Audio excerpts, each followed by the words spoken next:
नमस्कार प्रणाम। हम राघवेंद्र स्वागत बा आप सबके इन खबर के भोजपुरी चैनल पे। देश के प्रधानमंत्री नरेंद्र मोदी का आज 73वां जन्मदिन हवे। ऐसे में देश होखे या विदेश, प्रधानमंत्री मोदी के हर तरफ से जन्मदिन का खूब सारा शुभकामना मिल रहल बाटे। लोग अपने अपने अंदाज में अपने चहेता नेता और अपने प्रधानमंत्री का जन्मदिन मना रहल बाने। केहू डांस कर रहल बाटे तो केहू प्रधानमंत्री मोदी का स्टैचू बना रहल बाटे। कहीं पूजा पाठ, कहीं हवन हो रहल बाटे। उनकरा खातिर मंगल कामना लोग कर रहल बाटे। ऐसे में भोजपुरी के सुपरस्टार, पावर स्टार कहे जाए वाला सिंगर पवन सिंह द्वारा कुछ अलग ही अंदाज में प्रधानमंत्री मोदी का जन्मदिन मनावल गए। पवन सिंह द्वारा प्रधानमंत्री मोदी के जन्मदिन पर खास उनका खातिर नया गाना लॉन्च कर दिहल गई और वो गाना का कुछ बोल ए प्रकार का बाटे।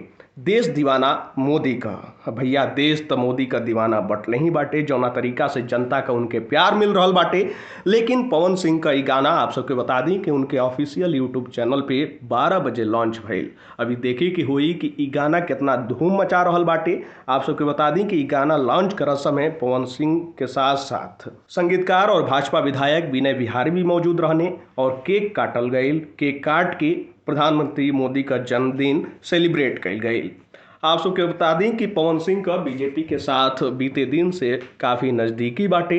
जब से बीजेपी ज्वाइन करने वो कार्यकर्ता के रूप में, ओकरे बाद से लगातार बीजेपी की अलग अलग चुनावी जनसभा में चुनावी प्रचार करे खातिर पवन सिंह जात रहे न। दिनेश लाल यादव जब आजमगढ़ से चुनाव लड़ना तो उनमें भी पवन सिंह द्वारा हुंकार भरल गई रहे और भोजपुरिया समाज के जनता की बीजेपी के वोट देवे खातिर प्रेरित कईना।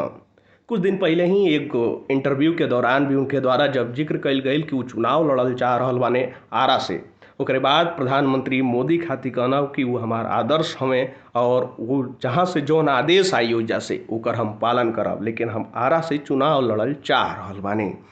अब ये चाहत के बाद बहुत सारा सवाल भी खड़ा भइल। अब जौना तरीका से पवन सिंह प्रधानमंत्री मोदी खातिर प्यार बरसा रहल बाने, जनता के मन में बहुत सारा सवाल खड़ा हो रहल बाटे।